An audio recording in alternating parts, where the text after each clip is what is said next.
Hey everybody, it's me once again, and I am here to do kind of my Emmer Prevost inspired video, favorite movies of that I saw of 2015 or saw in 2015. Emmer Prevost, in case you guys don't know, is a YouTuber who has a series called Reaction and Review that is very much a viewer-run show. Emmer puts things on his wish list, and if people send a movie or multiple movies from his wish list to him, through his wish list, it will be automatically sent to him. Of course, he will he'll react to them and review them. In some cases, there are things that he buys himself, but most of them I think are from people who purchase from his Amazon wish list. A very nice guy. Talked to him a few times, but also he is one of the most opinionated people I've ever met. So I sometimes try to be careful with how I word things to him. I mean, like I say, I respect everybody's opinions as long as they respect mine. Because I have friends who hated Amazing Spider-Man 2, but personally I liked it. And I don't get up in their face about it. Yeah, there are some people I know who say they think Jack Nicholson's Joker blows Heath Ledger's out of the water. I like the two of them for their own reasons, so I don't judge their performances, and I don't freak out on anyone who says that one is better than the other, because they're both good in their own ways. But pretty much I'm going to put a little bonus in this video too. I'm also going to talk about shows that I was introduced to or watched in 2015. First one is one that I heard about a year and a half or so ago at a convention. In case you guys don't know who Kane Hodder is, the few of you that's watching this video, Kane Hodder is the actor slash stuntman who had the distinction of playing Jason Voorhees, the hockey masked killer from the Friday the 13th franchise, the most amount of times, 4. And he had like a sort of a reality web show series, I guess you could say, with his friend author Mike. I can't pronounce his last name. It's like Aloisi or something. It's Aloisi. So feel free to write in the comments the pronunciation. I would appreciate it. The show is called The Killer and I.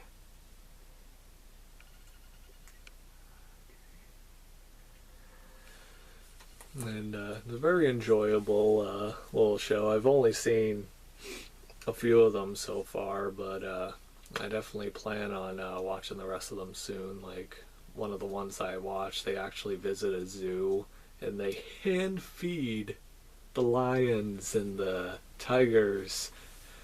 Oh my. Sorry, I had to do it. I know somebody would write that in the comments, like, so many minutes and so many seconds, and then write, oh my. But yeah, there was that, and then there was one where they went to a nightclub, and Kane Hodder kept smashing glass vases or cups in Mike's forehead. I'll just leave it at that though for now, since those are the main things that came to my head, and also I don't want to ruin the whole thing for people who haven't seen it. But it's on sale on Amazon for $20 each. I got this on a Sunday out of all days, so it was one of those special packages. It surprised me. But yeah, Killer and I.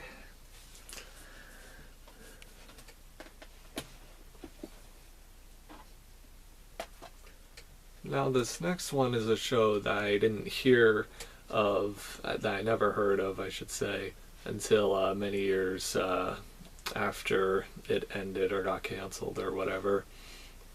And this was actually a gift from my beloved Auntie Amy. I thank you once again for this. I know this wasn't specifically for me. This was for the whole family or for my mom, but I saw who some of the cast members were on this show and decided to give it a whirl. I didn't fully finish the series yet, but I'm up to about the middle of season 4, and it's got 5 seasons. Boom, bum, bum, bum, bum, bum, bum, bum, bum, bum, bum, bum, bum. Up and down this road, walking the line that's painted by pride. I have made mistakes in my life that I just can't hide. Oh, I believe I am ready for what love has to bring. Got myself together. Now I'm ready to sing. I've been searching my soul for the life. And so, I know there's so much more to life.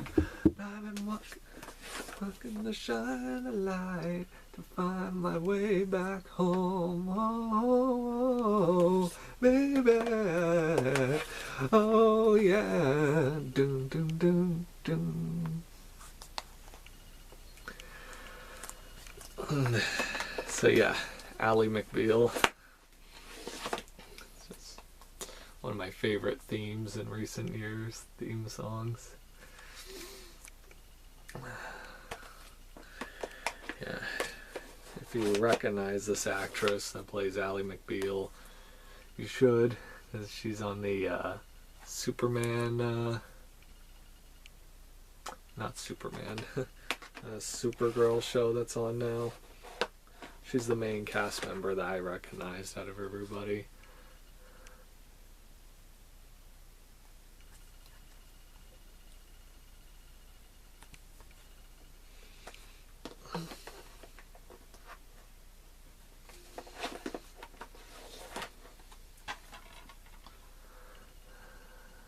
Okay.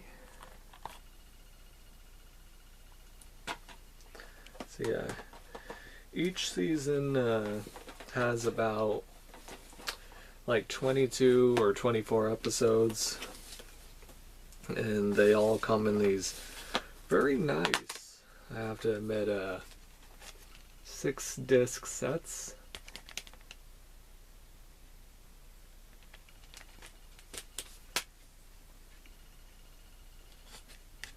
Yeah. Why can't all season box sets be released like that? So many DVD sets that I've gotten where they just stack them on top of each other. Cheapskates. But now I'm going to go into kind of the honorable mentions section, because these are movies that I don't have, and a couple of them are things I forgot I even watched in 2015.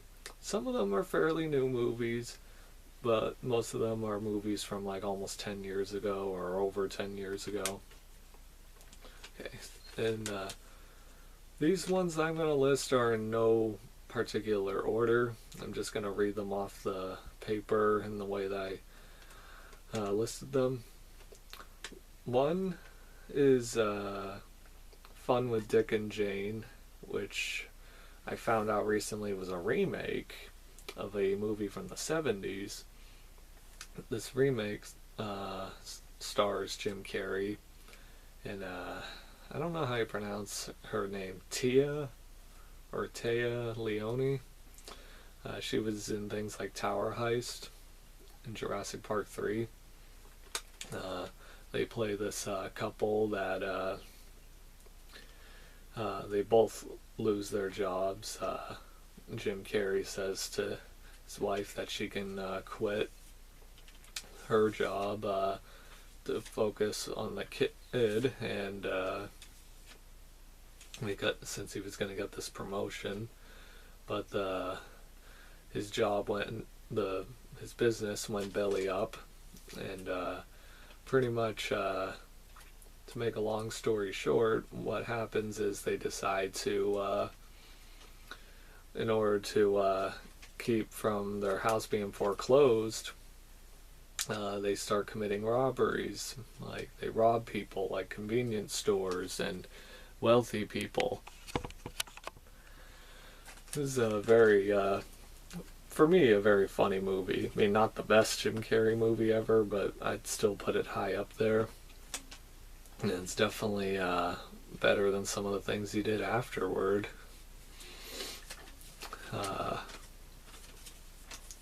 One of my most favorite scenes, though, is when like he first gets this new job at like a Walmart kind of store, and he sees this woman that's a customer coming in, and like there's like this crazy little chase scene. I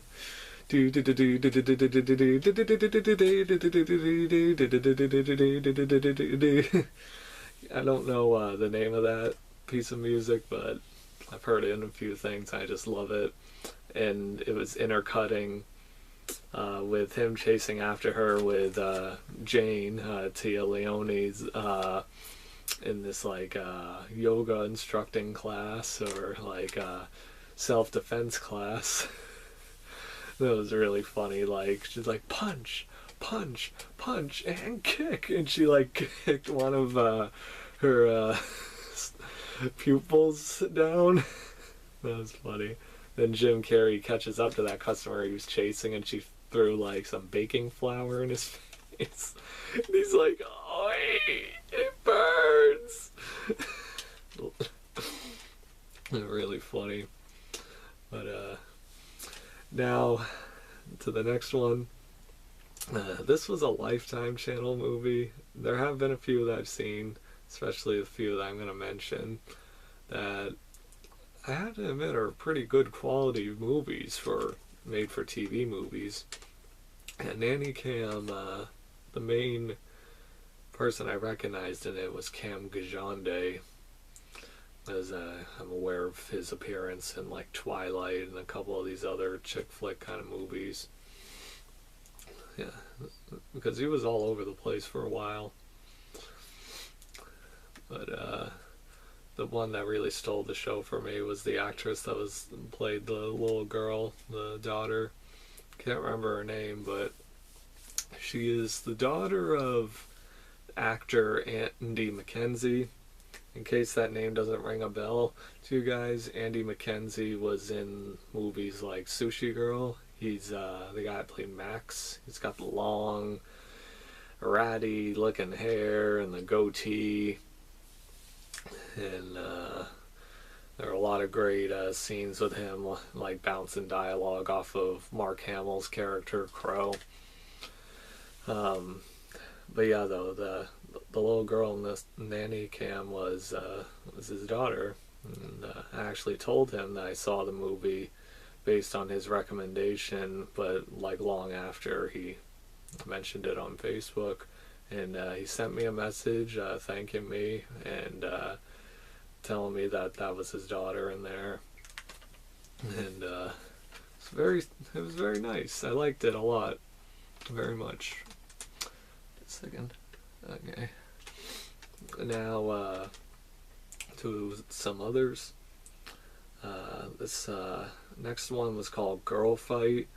It's starred, I think her name was Anne Heche, yeah, from the Psycho remake. Yeah, she plays this mother whose daughter gets beaten up by these popular mean girls, and they pretty much leave her to die afterward. And not only did they beat her up, but they had one of the girls film it with their phone, and they put it on the internet. And, quite an intense little movie. I wasn't very happy with the ending, but I could kind of see why they went that route, because the other idea would have either been too obvious, or it would have been too dark. But the movie was dark enough as it was. The next one was a movie directed by Tom McLaughlin, who directed things like Friday the 13th Part 6, Jason Lives, and my personal favorite, Friday the 13th movie. And he also directed One Dark Night. It's a pretty underrated little horror movie that features Adam West and Jennifer Tilly. And that was a good one. Yeah, but the name of this movie is called Cyber Seduction, His Secret Life. It's about this teenager who... oh, man. This guy was such an idiot, too. Because I don't think he gets the terms low profile or conspicuous. Yeah, but he's definitely aware of the terms obvious and high profile, I can say. Because pretty much what it is this athletic honor roll student who gets introduced to a little something called the internet, and he looks at internet porn. But yeah, though, like I said, he does a terrible job hiding the fact that, because he like almost has the screen up when his parents walk into the room, or his little brother, or younger brother, I should say. Yeah, that was a stupid guy. And then, yeah, it was a pretty good little movie, though. But yeah, though, it's just using his mom's credit card for a porn site subscription. And,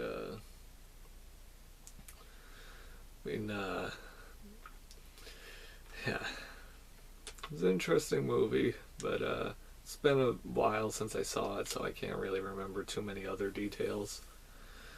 This next one, though, was pretty interesting, because I remember hearing the real-life case that this movie was based on.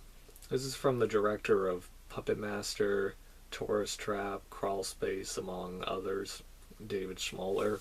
The movie is called Two Little Monsters. Remember the controversy that you may have read about with Child's Play 3 and how apparently it was banned in the UK because apparently these two little kids, or two preteen kids, decided to kidnap this child from a shopping center, like a 3-year-old boy, I believe. And I know one of the rumors is that supposedly one of them said in a joking way, "Hi, I'm Chucky, wanna play?" But pretty much what happened was they took the kid out into the train tracks and was they pretty much took turns beating the kid's head in with like a rock or something, and talks about how it's like fast forward so many years later and these two kids are getting released from prison, and one of them is trying to go on with a normal life and does pretty good, while the other one is trying to continue to possibly create horrible acts, like killing his mother and trying to make contact with the other boy, despite their identities being changed, and pretty much a court order saying that you can't make contact. But the finale was great, but one of the setups was not fully paid off, which was the father of the little boy trying to hunt them down.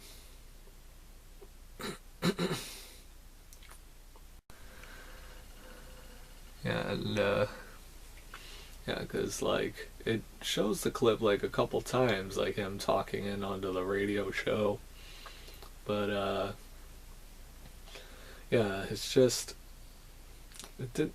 It's like you didn't really need to have that. It's like if you weren't gonna like fully follow through on it, then don't show it at all. But the movie was great. The finale was, oh man, the finale was awesome. It was great. Now to the next one. This was a movie I was pleasantly surprised with, called Stalked at 17. And it's one of those movies that begins backwards, I guess you could say.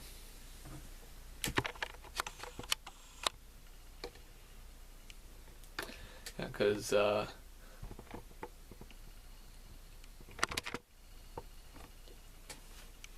pretty much what happens is this young teenage girl gets impregnated by a college student, and she ends up having this baby. He gets arrested for something, but when he gets let out, he tries to look for her so they can be the perfect happy family. But she knows that he really isn't up to any good. And they were, and like you think he was sweet in the beginning, but he really wasn't. Like he had a troubled mother who was in jail, and she ended up getting out too. Like her sentence was up, so she helps in kidnapping the child, and that's pretty much where the movie began. Was the baby disappearing, and then you see the father going up to the mother while she was like, after she washed the dishes or was getting formula out of the microwave or something, like he holds like a gun up to her or a knife up to her, and they yeah,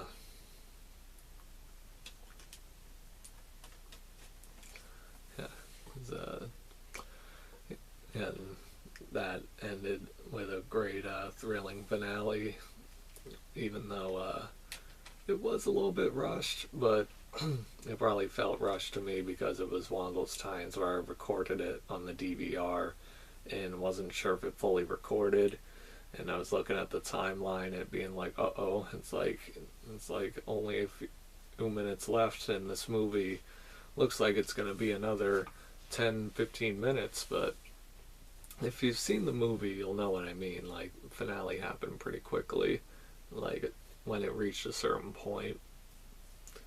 But it was good. I really enjoyed it. I definitely would love to pick it up one day on DVD. Then the next one was one that I completely forgot about until earlier today. I saw it on Netflix. Now it's been taken down, which really angers me because I wanted to watch it again. And the only way to get it is on a very expensive VHS. It's called Lon Chaney Behind the Mask. And that was a really fun little documentary. I mean, if you want to see a really good documentary, you buy the TCM Archives DVD set of the Lon Chaney collection. The cover is Lon Chaney in that great clown makeup from Laugh Clown Laugh. The DVD features Ace of Hearts, Laugh Clown Laugh, The Unknown, Rick Schmidlin's photograph reconstruction from 2002 of London After Midnight, and then this like pretty close to perfect documentary called Lon Chaney, A Thousand Faces. This is a documentary you could never do again if someone were to try to do a documentary on Lon Chaney, because I'm pretty sure, if you've seen the documentary, you'll know what I'm talking about. I'm pretty sure all these people are long gone. And, but this documentary, Lon Chaney Behind the Mask, they focused on like certain movies of his, and I learned a few things, or learned about certain movies and saw clips to certain movies that I never even heard of or even saw clips of before, but heard of the movies. I think one of them was Outside the Law, and one of the biggest highlights in that, I'm not really spoiling anything because the movie's like 90 plus years old, Outside the Law. Pretty much in it, Lon Chaney plays two characters, and I guess you could probably say Lon Chaney kills himself. But what I mean by that is one of the characters that Lon Chaney kills is the other character that Lon Chaney played. And when you start watching the movie, it's not the obvious one that's going to kill the other. But I'll leave it at that with that one.